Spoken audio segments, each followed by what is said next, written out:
João 15. A gente vai, na verdade, ver o capítulo inteiro, mas vamos por partes, né? Primeiro do verso 1 ao 17, que nós vamos verificar, é a responsabilidade da igreja em permanecer em Cristo, né? A responsabilidade da igreja em permanecer em Cristo, né? A gente vai, primeiro, os versículos 1, 2 e 3, que aqui Jesus usa uma figura de linguagem. João 15, do 1 ao 17, mas primeiro do 1 ao 3, diz o seguinte: Eu sou a videira verdadeira, e meu Pai é o lavrador. Toda vara em mim que não dá fruto, atira, e limpa toda aquela que dá fruto, para que dê mais fruto. Vós já estáis limpos pela palavra que vos tenho falado. Aqui Jesus se apresenta como a videira verdadeira. Ele está fazendo um eco, uma citação de uma figura do Antigo Testamento. Isso é fundamental para entendermos o que ele está dizendo. Ele fala que ele é a videira, que ele é uma vinha. Vamos abrir ali em Isaías, capítulo 5. Isaías 5.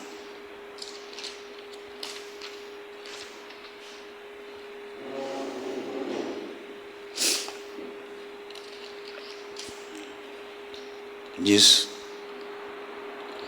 o seguinte, verso 1: Agora cantarei ao meu amado o cântico do meu querido a respeito da sua vinha. O meu amado tem uma vinha no outreiro fértil. Cercou-a, limpando-a das pedras, plantou-a de excelentes vides, edificou no meio dela uma torre e também construiu nela um lagar. Esperava que desse uvas boas, porém deu uvas bravas, uvas amargas, ruins. Agora, pois, ó moradores de Jerusalém, homens de Judá, julgai-vos, peço, entre mim e a minha vinha. Que mais se podia fazer a minha vinha, que eu não lhe tenha feito? Porque, esperando eu que desse uvas boas, veio a dar uvas bravas.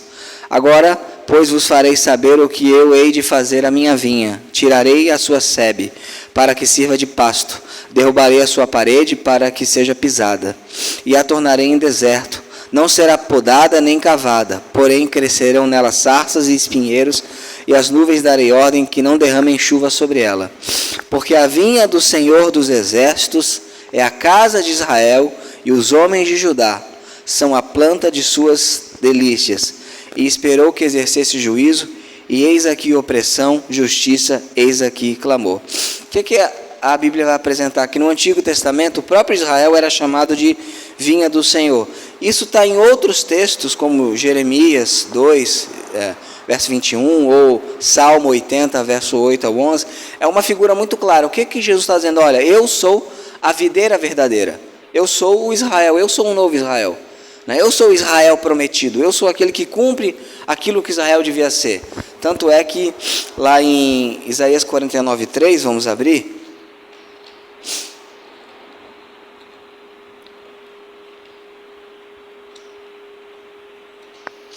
Isaías 49, 3,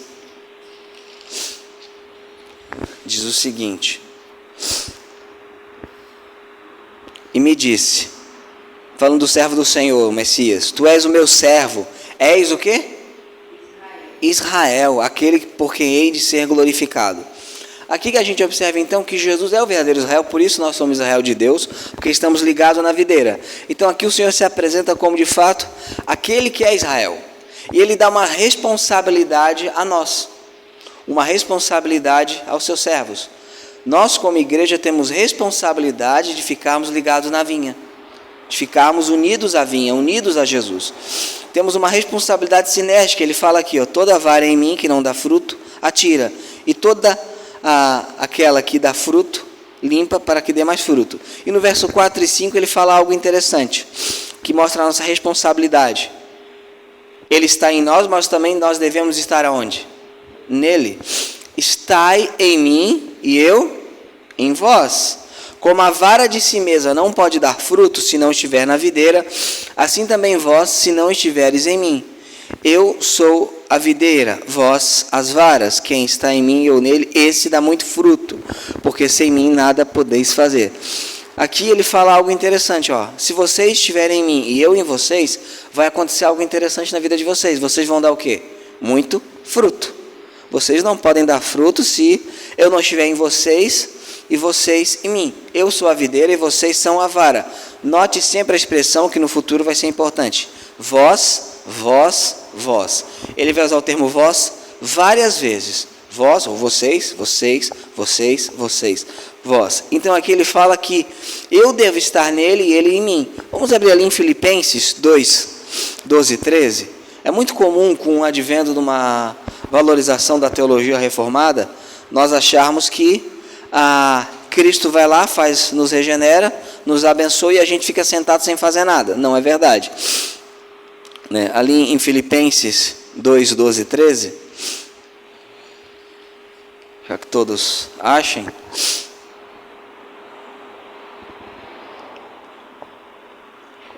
sejam bem-vindos, irmãos. Filipenses 2, 12 e 13. Porque o que é dito de muitos círculos? Que Deus te regenerou, então a gente aprende sobre regeneração, que é algo de Deus. Então você te regenerou e é isso, agora deu. Você não tem mais obrigação nenhuma, você não tem mais nada a fazer na fé cristã. Né? Você já preencheu o númerozinho, já levantou a mão, já foi batizado, então agora você não faz mais nada. Só que nós temos uma responsabilidade de permanecer em Cristo. Ali no versículo 12 de Filipenses 2 diz o seguinte: de sorte que, meus amados, assim como sempre obedecestes, não só na minha presença, mas muito mais agora na minha ausência, assim também o quê? Operai a vossa salvação com temor e tremor. Note, você não opera para ser salvo, porque você já tem, a vossa salvação já é sua.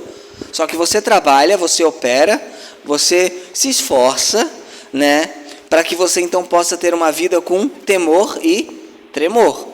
Porque Deus é o que opera em vós, tanto querer como efetuar segundo a sua boa vontade. Embora Deus opere em nós, segundo a sua boa vontade, tem uma parte que é nossa, que é trabalhar a nossa salvação, que é vivenciar a nossa salvação, que é ser obediente àquilo que Deus ordena a nós. Então, voltando lá para o texto base, João capítulo 15, Evangelho de João, a gente observa que temos uma responsabilidade de estar nele. Essa é uma ordem de Jesus, está em mim e eu em vós. Né? Cristo, obviamente ele quer trabalhar em nós, só que ele não fará isso se nós não estivermos dispostos a deixar que ele trabalhe em nós. A fé cristã, a vida cristã, embora seja uma justificação pela fé, ela vai ser evidenciada numa ligação com Cristo. Né? Então, temos uma responsabilidade de permanecer em Cristo. E o relacionamento contínuo é evidenciado pela obediência. O verso 2. Toda vara em mim que não dá fruto, ele faz o quê? Atira. Depois a gente vai ver o que é isso. E toda aquela que dá fruto, e limpa toda aquela que dá fruto, para que dê mais fruto. Vós já estáis limpos pela palavra que vos tenho falado. E aqui o verso 7 até o 17 a gente vai observar isso agora. O verso 12 diz o seguinte, né? Essa permanência e relacionamento é evidenciado pelo quê? Pela palavra. O meu mandamento é este, que vos ameis uns aos outros, assim como eu vos ameis. Ninguém tem maior amor do que este, de dar a sua vida pelos meus amigos. O verso 14, vós sereis meus amigos se...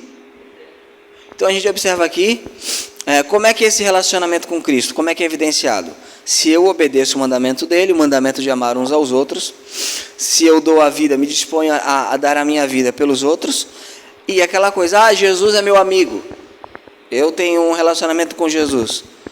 Aqui é uma evidência clara. Eu sou amigo de Cristo quando eu faço o quê? O que ele manda. O verso 7 diz o seguinte: se estiverdes em mim, e o quê? E as minhas palavras estiverem em vós, e vos pedires tudo o que quiseres, vos será feito. Aqui um parênteses importante. Tem algumas pessoas que falam assim, tudo que eu peço Jesus me dá. E essa pessoa não vive uma vida de obediência ao Senhor. Tem muita gente que fala isso, tudo que eu quero Jesus me dá. Parece que é uma pessoa que o céu está aberto para oração. Só que aqui é muito claro, se vocês estiverem em mim, as minhas palavras estiverem em vós, vos pedireis tudo o que quiseres e vos será feito. Aqui algumas coisas aqui. Então tudo que eu pedir Jesus vai dar. Não, porque se a palavra dele está em mim, eu vou pedir tudo de acordo com a vontade de quem? Dele. Então não é que ele vai virar um gênio da lâmpada. Então, desconfie de pessoas que dizem que são sempre atendidas em oração em tudo e não vivem uma vida de obediência. Porque a obediência é uma das condições para que eu tenha uma vida de oração bem-sucedida. Então a gente observa aqui que o relacionamento contínuo com Jesus é evidenciado pelo quê? Porque eu falei que tenho? Não. Pela vida de obediência. Vocês são meus amigos, vós sereis meus amigos. De novo, vós. Note isso sempre, a expressão vós vai ser muito importante para entendermos algo muito difícil desse texto. Vós sereis meus amigos se fizerdes o que eu vos mando. Verso 15. Já não vos chamarei servos, porque o servo não sabe o que faz o seu senhor, mas tenho-vos chamado amigos, porque tudo quanto ouvi de meu Pai, isso vos tenho feito a conhecer. Aqui um ponto importante. Não quer dizer que não somos servos, mas porque nós sabemos o que Ele fará. E por que sabemos o que Ele fará? Porque Ele nos faz conhecer aquilo que Ele fará. E Ele faz conhecer por meio do quê? Pela palavra, pela palavra de Deus. Então a gente tem aqui, segundo ponto. Primeiro ponto, uma responsabilidade de estar nele, ok? Nós não acreditamos que a vida cristã, tudo depende de Deus, no sentido que Deus faça tudo e nós não fazemos nada. Alguns círculos cristãos acreditam nisso. E a pergunta que eu faço destrói essa argumentação. Quem aqui está no nível espiritual que acredita que Deus gostaria que vocês estivessem? Ninguém. Se não está, ou Ele não fez, ou nós não fizemos direito, correto?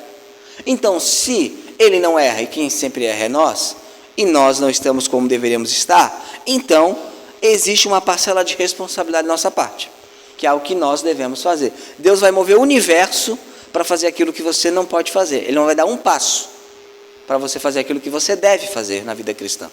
Quando Moisés está caminhando, ele para diante do Mar Vermelho. O que Deus pergunta a Moisés? Moisés, por que você clama a mim? Eu disse ao povo de Israel para que marche. Ele ordenou que marchassem. Abrir o mar é com quem? É com Deus. Marchar é com quem? Com o povo, com a gente. A mesma coisa a vida cristã. Segundo ponto, esse relacionamento com Jesus é evidenciado pela obediência e também permanecer no amor dele, que é amor a ele, ao Pai e as palavras dele. O verso 9 diz o seguinte: como o Pai me amou, também eu vos amei a vós. Permanecei no meu amor. Se guardares, olha só, se guardares o quê? Os meus mandamentos, permanecereis no meu amor. E o amor de Cristo está em mim, e eu não vivo de maneira obediente à fé cristã, ao que foi revelado no Novo Testamento, na palavra de Deus. Eu não estou no amor de Deus. Isso é mentira. Quantas pessoas com esse discurso de, não, mas eu estou no amor do Pai, Jesus me ama, e de fato ama, e temos um relacionamento de amor, mas eu não obedeço Ele. Desculpa, não é que você não possa errar. Se você vai errar, você vai pedir perdão ao Senhor, Ele vai te perdoar. Mas aqui é uma prática, Se guardares os meus mandamentos, qual é a evidência que eu estou no amor? Se eu guardo os mandamentos. Do mesmo modo que eu tenho guardado os mandamentos de meu Pai e permaneço no seu amor. Qual é a prova que de fato o filho amava o pai? Que ele obedecia ao pai, que ele é obediente ao pai, O amor é evidenciado pela obediência, É muito fácil hoje em dia, essa palavra ficou tão diluída que amor virou um sentimento só. Amor é uma atitude em relação a alguma outra pessoa, no caso é uma atitude a Deus. Eu amo a Deus, e porque eu amo a Deus eu faço o quê? Eu obedeço. Eu não obedeço para ser salvo, eu não obedeço para fugir do fogo do inferno.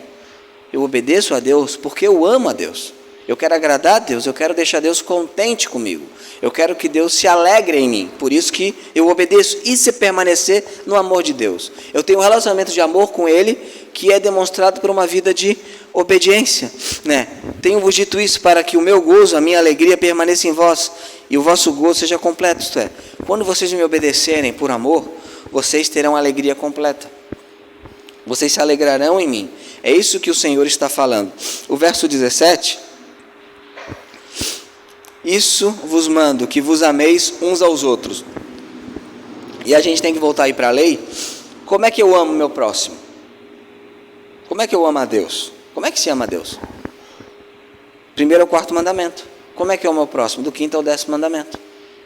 Claro, os 10 mandamentos é um resumo, tem mais. Só que ali é o coração. Então como é que eu posso amar a Deus? Não tendo outro Deus, além dele, nada que o rivalize, eu amo ao Senhor, adorando Ele do jeito que Ele revelou. Ele fala: não faças para ti imagens de esculturas. Eu quero ser adorado de uma maneira, e é dessa que vocês vão me adorar. Princípio regulador de culto, né? Eu quero que vocês tenham reverência com o meu nome, né? Que é não tomar o nome do Senhor em vão. Eu quero que vocês separem um tempo, um dia, a qual vocês vão se reunir em comunidade para celebrar o meu nome, para me adorar da maneira que eu ordenei. Antigo Testamento, Antiga Aliança, o sábado, Novo Testamento, domingo. E como é que eu amo o meu próximo? Começa em casa. Honra pai e mãe. Como é que eu posso honrar o meu próximo? Geralmente aquele que é mau marido ou má esposa é um mau filho e má filha. Então começa onde? Em casa. Aí eu honro meu pai e minha mãe, eu honro meu casamento, eu honro a vida do próximo, eu honro a propriedade do próximo, eu honro as coisas do próximo, eu honro o nome do próximo, não dando falso testemunho. Então é dessa maneira que eu amo meu próximo.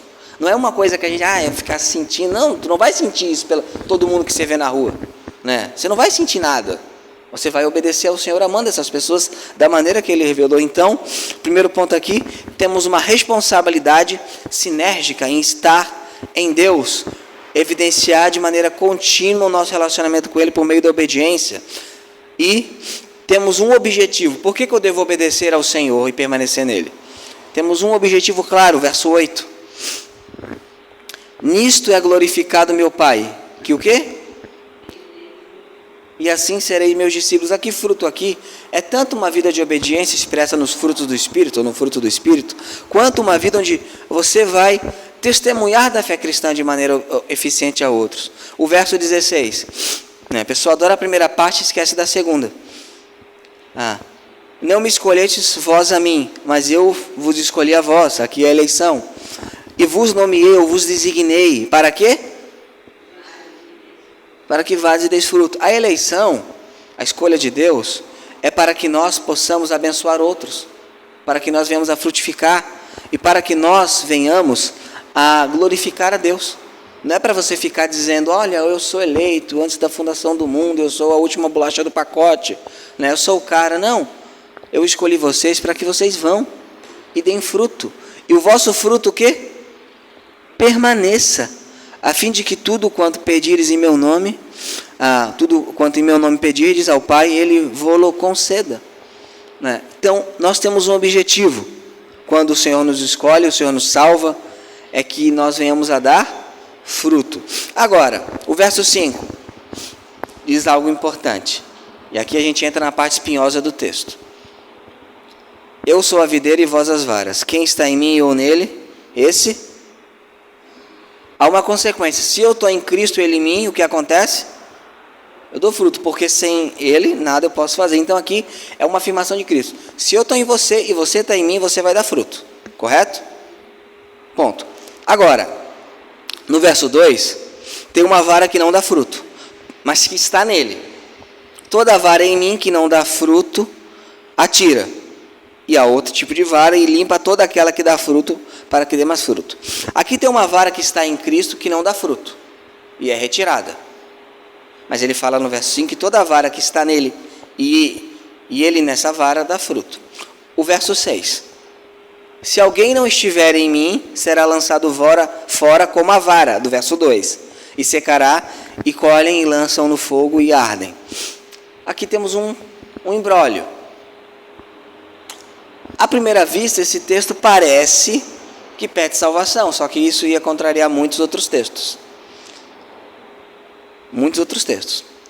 Existem duas possibilidades aqui. A primeira é que essa vara seria a vara que está nele, e que não dá fruto, seria um cristão que não está dando fruto, né? No verso 6, e por isso ele seria punido. Ali em 1 Coríntios 3,15, vamos abrir, seria uma possibilidade, a qual eu não concordo muito.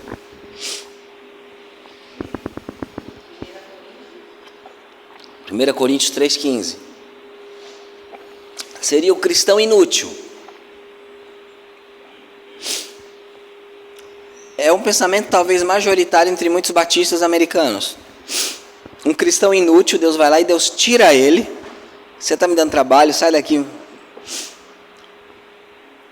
Aí ele é queimado, né?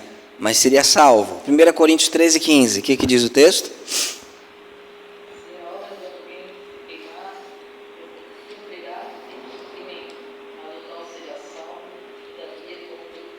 Isso.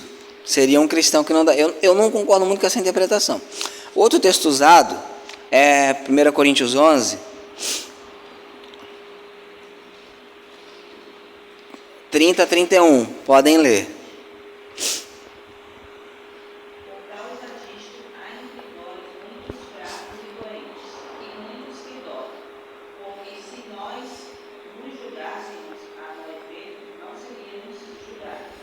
Então ali o povo estava tomando a ceia bêbado na igreja de Corinto, tomando a ceia indignamente, sem conhecer do corpo, sem ter comunhão com as pessoas. Deus fez o que com alguns irmãos? Deus matou. Deixou alguns doentes e Deus matou. Então alguns vão entender o seguinte: esse texto de João, capítulo 15, é uma referência ao cristão inútil. Olha, eu acho que se Deus fosse fazer o que está dizendo aqui, o cristão inútil, ia ser um festival de gente caindo aqui, né, no meio do evangélico, né? Eu tenho uma outra interpretação desse texto, que eu acho que condizente com todo o contexto de João, né? Olha que interessante. Toda vara em o que? Verso 2.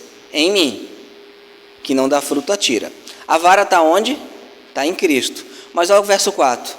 Está em mim e eu em... Falta uma coisa que não está aí. A vara está ali, está ligada na videira. A videira está ligada na vara? Não está ligada na vara, né? Olha que coisa interessante agora. A expressão vós, verso 3, vós já estáis limpos pela palavra que vos tenho falado. Está em mim e eu em vós. Aí a parte B do versículo 4, assim também vós, né? Agora, verso 7, se vós, e vai ser vós por todo o texto. Só tem um local que não aparece vós, que é o verso 6. É o quê? Se alguém, pronome indefinido. Se alguém não estiver em mim, será lançado fora como a vara, e secará, e colhem, e lança no fogo. Por que eu entendo aqui que é o falso cristão ligado à igreja, à videira? Ele está na igreja, mas a igreja não está nele. Ali no verso 13, no capítulo 13, melhor dizendo, ele está falando de alguém que não está presente ali no capítulo 15. Verso 13, verso 2, diz o seguinte: e acabada a ceia, tendo já o diabo posto no coração de Judas Iscariotes, filho de Simão, que o traísse. Né? Então aqui, o diabo entrou em Judas. Agora, o verso 13 do capítulo... o verso 10 do capítulo 13.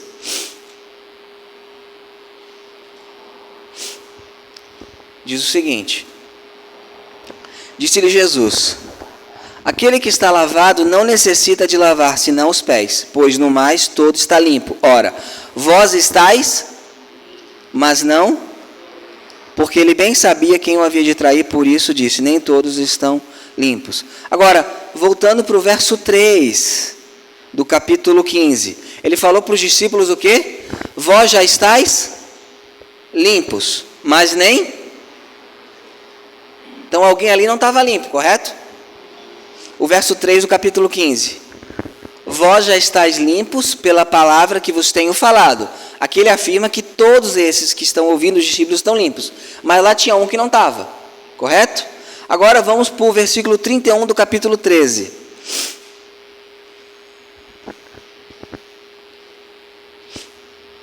Eu vou ler o verso 30 também, tá? Porque fala de Judas aqui. E tendo ele tomado o bocado, saiu logo, e já era noite. E tendo ele, pois, saído, disse Jesus: agora é glorificado o Filho do Homem, Deus é glorificado nele.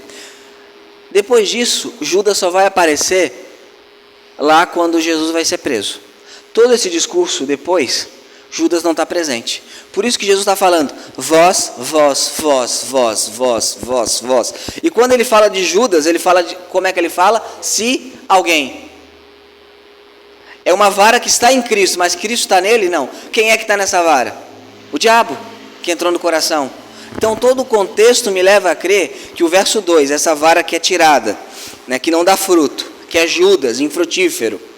E o verso 6, se alguém não estiver em mim, a exemplo de Judas, você pode estar na igreja, você pode celebrar as ordenanças, você pode ter uma aparência de crente, mas se Cristo não estiver em você, sabe o que vai acontecer com você? Você não vai dar fruto, vai ser evidenciado a sua vida, não vai ser uma vida de obediência ao Senhor. E no final você vai ser lançado fora. Para onde? Para o fogo. Acredito que esta é a interpretação mais correta, de acordo com o contexto de todo João. A ideia de que um crente infrutífero lá e é salvo como pelo fogo, aí embora ali eu entenda que fale de galardão, eu não acho que João está se referindo a isso, ou Jesus. Ele está se referindo ao contexto imediato. Judas saiu, ele fala vós, vós, vós, vós, vós, vós, vós, vós. Aí quando chega no cara que vai ser lançado no fogo, se alguém. Por que ele não fala? Se vocês não derem fruto, vocês vão ser tirados de mim e vão ser punidos, mas não para perder a salvação. Então o texto aqui não fala de perda de salvação e não fala de um cristão fraquinho que vive capengando. Ele fala de alguém que está na videira, está em Israel, mas de maneira aparente, né? E a gente sabe que tem muita gente que está na videira, mas a videira não está neles. É igreja externamente, mas não é igreja internamente. Faz parte da igreja visível, mas não faz parte da igreja invisível. Pode ser membro, pode ser batista, pode ser tudo. Aí eu pergunto com muita tristeza, quantos e quantos são esse alguém no meio evangélico, no meio cristão? Né? Quantos e quantos acham que estão nele? Senhor, em teu nome fizemos isso, aquilo, outro. O que Jesus fala? Eu nunca vos conheci. Então o contexto imediato aqui é de Judas. Alguma dúvida sobre esse ponto? Ficou claro? Se alguém quiser acreditar que se trata de um cristão que não obedece muito, vai fundo. Eu não quero me arriscar para naquele grande dia. Tá errado, né? Então é melhor não se arriscar, né? Então aqui o contexto é de um não crente, mas não é o descrente. É o cara que diz que é crente, que está na vara, mas não é de fato. Por quê? Porque se Cristo está em mim e eu nele, eu dou fruto, eu obedeço. Nem todo fruto é do mesmo tamanho, nem todo fruto é da mesma qualidade, mas uma macieira vai dar o quê? Maçã. Se ela não dá maçã, ela não é macieira. É simples. Uma macieira está dando abóbora. Não pode ser. Não pode ser. Até aqui está tudo bem? Agora, sabe qual vai ser a consequência se você crente, você der fruto? A consequência no mundo? Tem uma consequência bem legal para a nossa vida. Eu quero ser um cristão frutífero, obediente ao Senhor, que expressa a vida dele em mim e glorifica a Deus. Vai acontecer algo. E a nossa responsabilidade diante desse algo. A responsabilidade diante da animosidade do mundo. O mundo vai nos odiar. Se você for frutífero, você vai desagradar todo esse sistema de coisas caído, né? O verso 17 em diante vai mostrar isso. Isso vos mando, que vos ameis uns aos outros. Agora, se o mundo vos odeia, sabei que primeiro do que a vós me odiou a mim, né? Se vós fosseis do mundo, o mundo amaria o que era seu. Mas porque não sois do mundo, antes eu vos escolhi do mundo. Por isso que o mundo vos odeia. Lembrai-vos da palavra que vos disse: não é o servo maior do que o seu senhor. Se a mim me perseguiram, também vos perseguirão a vós. Se guardaram a minha palavra, também guardarão a vós. Primeiro, o ódio a nós é proveniente o ódio que o mundo sente de Cristo. Alguns falam, se a igreja fosse mais simpática, o mundo se converteria. Jesus era bem simpático. Qual foi a reação do mundo em relação a Jesus? Ódio, né? Se a igreja fosse mais aberta a tantas coisas, as pessoas iriam gostar da igreja. Iriam, porque a igreja seria como o mundo, né? O fato é que, por que as pessoas odeiam a fé cristã? Por que elas têm repúdio dos mandamentos de Cristo? Não é por nossa causa. Não somos tão importantes assim. É por causa de quem? De Cristo. Se eles odeiam vocês, eles me odiaram primeiro. O servo não é mais importante que o seu Senhor. Então, o ódio que eles têm de vocês é porque eles me odeiam. Você quer conhecer alguém que não ama a Deus e alguém que não ama a igreja? É muito simples. Não há como amar o cabeça e não amar o seu corpo. Eu amo a cabeça, mas eu odeio o corpo. Eu quero tacar fogo no corpo, mas eu amo a cabeça. Não tem como. O ódio a Cristo é evidenciado pelo ódio à igreja. O ódio a nós é proveniente do ódio a Cristo. Sabe o que isso demonstra? O ódio a nós mostra que eles não conhecem o Pai. Verso 21 e verso 23. Mas tudo isso vos farão por causa do meu nome. Não é porque a gente tem essa regra ou aquela regra. Não é nada disso, tudo é desculpa. Porque não conhecem aquele que me enviou. Verso 23. Aquele que me odeia, odeia também a meu Pai. Então olha que interessante. Eles nos odeiam porque não conhecem a Cristo, porque odeiam a Cristo, porque não conhecem aquele que enviou a Cristo, e porque odeiam a Cristo e a nós odeiam a quem? A Deus. Olha, quem já ouviu isso? Eu não tenho nada, eu gosto de Deus, só não gosto de igreja. Já viram isso? Não, eu tenho minha vida com Deus, Deus sabe, eu tenho fé em Deus, mas eu não gosto de igreja. Interessante isso. O que a Bíblia mostra? Que não pode, não é possível. Não é possível. Eu não estou falando de igreja parede, estou falando corpo de Cristo, que vai envolver celebração das ordenanças, liderança estabelecida, reunião regular, disciplina eclesiástica. Aquilo que a Bíblia mostra, o que é a igreja. Então, a gente observa, o ódio a nós mostra que eles não conhecem a Deus. Ninguém que é indiferente ou odeia a igreja, nenhuma pessoa, em hipótese alguma, tem relação com Deus o Pai. Mas e Cornélio? Cornélio não odiava a igreja, ele estava em processo de conhecimento da salvação. Tanto é que Deus envia a igreja a Cornélio. E Cornélio se converte e é batizado. Então, o ódio a nós mostra que eles não conhecem o Pai. Que a gente acha, eu vou dar fruto para Jesus, eu vou amar, e o mundo inteiro vai se converter ao me ver e vai me amar. Não. Quando você vive uma vida plena cristã, a consequência natural, se não houver conversão nas outras pessoas, é que elas não gostem muito de você. Porque você vai ter coisas que a incomodam. A luz, ela dissipa as trevas e mostra imperfeições, né? Agora, também muita gente dá desculpa, né? Não, mas a igreja é isso, mas Cristo, mas o cristianismo, dá desculpa. Mas tem pastor que rouba, tem padre que fica violentando criança, tem aquilo outro. Tem realmente. Mas tem advogado que faz também, tem médico, tem um monte de coisa, não tem? Tem jogador de futebol. O ódio a nós não tem desculpa. Verso 22. Jesus parece não, de fato, ele sabia o que aconteceria no mundo. É uma coisa incrível, né? Se eu não viera e não lhes houvera falado, não teriam pecado. Mas agora não tem o quê? Desculpa do seu pecado. Aqui em Gênesis traduz por capa. Não dá para encobrir. Não dá para dar desculpa. Não tem desculpa do seu pecado, né? O verso 24.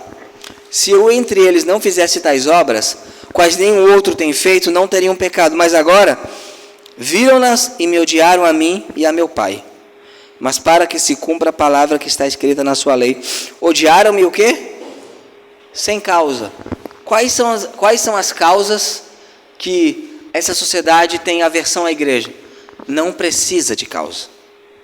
Eu fico impressionado com crentes dando uma lista de defeitos da igreja para explicar por que o mundo sem Deus odeia a igreja. Tudo isso é desculpa.